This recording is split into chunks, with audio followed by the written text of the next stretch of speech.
All right, traders, welcome to today's recap. This is Christian from Tribeca Trade Group, and this is your market and option recap for Wednesday, the 25th. So, pretty interesting day all around today.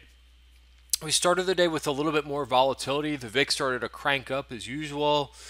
We came into the 200-day moving average. It looked like sellers were in control again this market. It looked like we were taking a dive.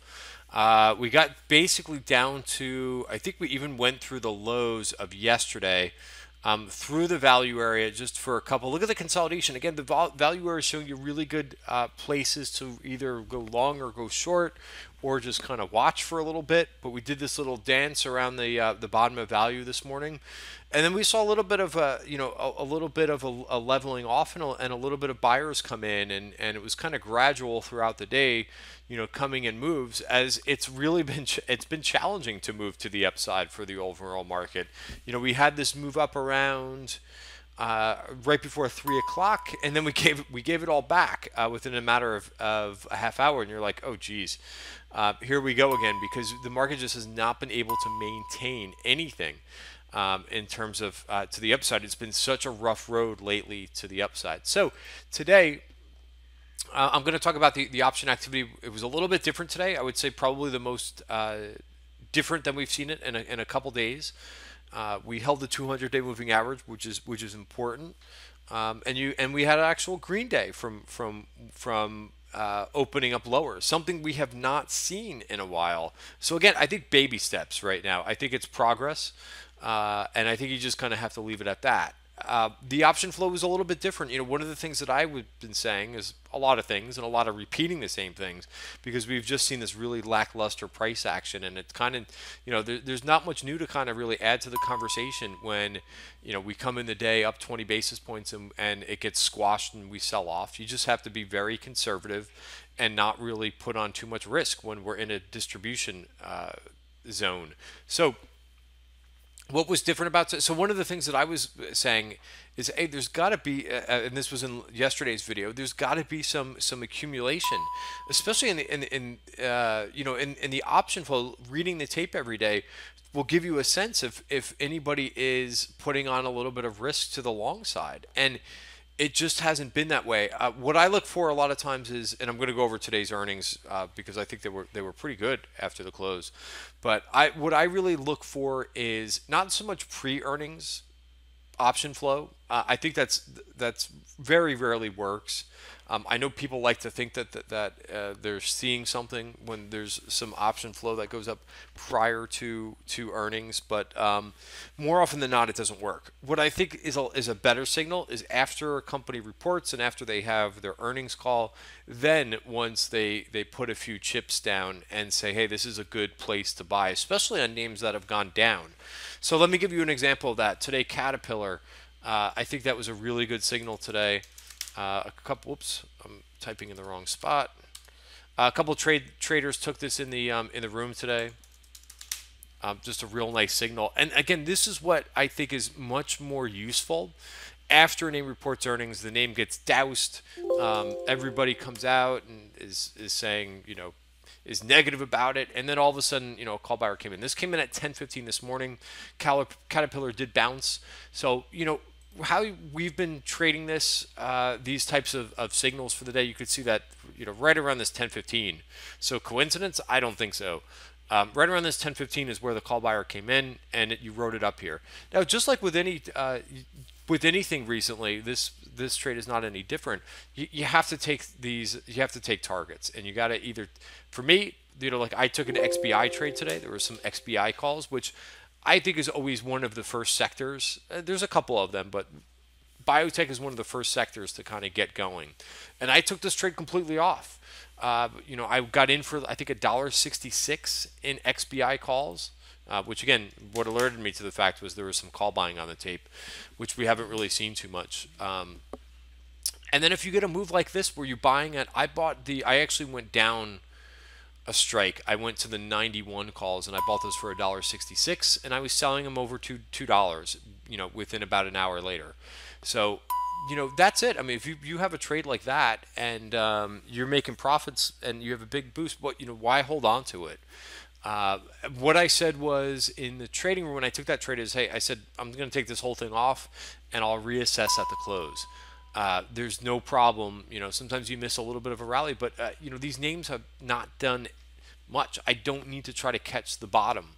I like to wait for a little bit of confirmation that buyers are coming back into this market. So, I've got all day tomorrow. It is a hammer bar in the 200. I don't like the MACD providing a bearish crossover there.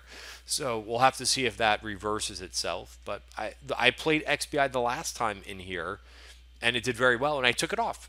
I'm not staying in these trades for too long right now. It's just too risky right now. So I was lucky. I timed this very well. I took the trade off here.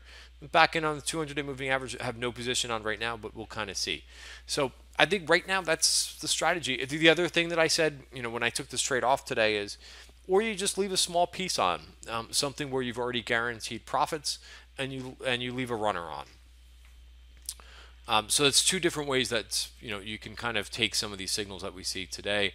A few other signals. Applied Materials, I believe this is a new trade. I took a few of these calls, nothing too big because Applied Materials, which hopefully will do pretty well with these semi earnings after the close. But I like, even though this is below the 200-day moving average, I like when a version point of control is taken out to the downside once we're below a range. Oftentimes we'll see a reversion back after it seeks out an area where there's a lot of volume before. Again, volume always has a memory at certain prices where there was a lot of buyers and sellers that met up previously. It's usually once we're trading outside of range, it's like a magnet. The price will pull down to where there is a lot of previous volume, and there was right in here. You can see the volume profile. All right, so I took this trade here. I'll show you the Applied Materials. Again, I view Applied Materials as a quality name in this space. That's also why I've done very well trading Applied Materials before, but also going out to January, right?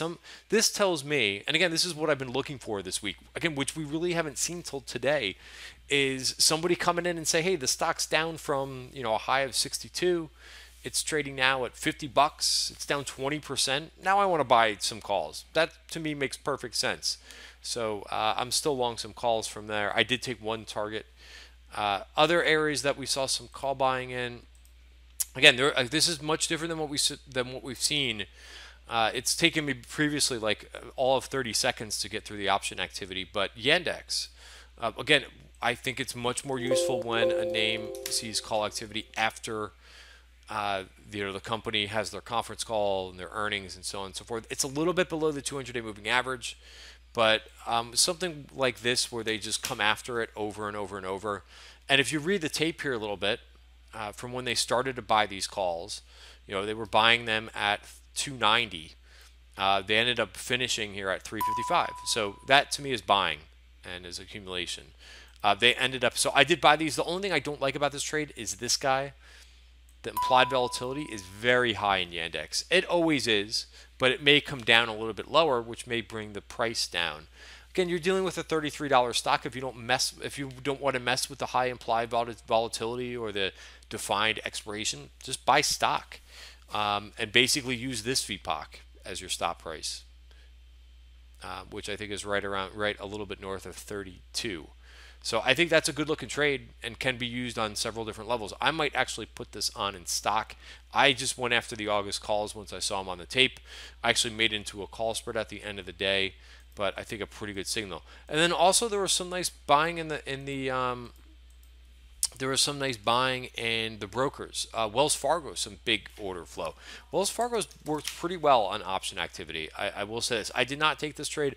I'm already long a couple names in the space. I'm long TD Ameritrade.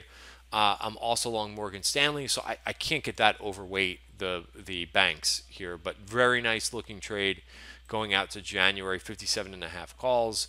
And this thing performed pretty well on that option activity. So you could have had the same type of philosophy. You could see that it's stalling here a little bit at the bottom of value. Maybe it turns that corner tomorrow. Maybe it takes a little bit more time. But using the value areas would have told you to, oh, this is not coming up for me. Take a profit, maybe at that point of control. It actually did not get all the way to the top of value. It looks like it only went to the point of control. But really nice momentum today. So again, finally, we are seeing some call buying and names carry through a little bit, so that you can even just play them as a day trade if you like. Twilio actually had some nice calls. I was out of the office a little bit today, so I missed a couple of the trades that as they were hitting the tape. But Twilio had some nice calls. I just wanted to see this chart. And yeah, it's actually, it's okay. Well, it's got earnings right in front of it. All right, so it does have earnings on.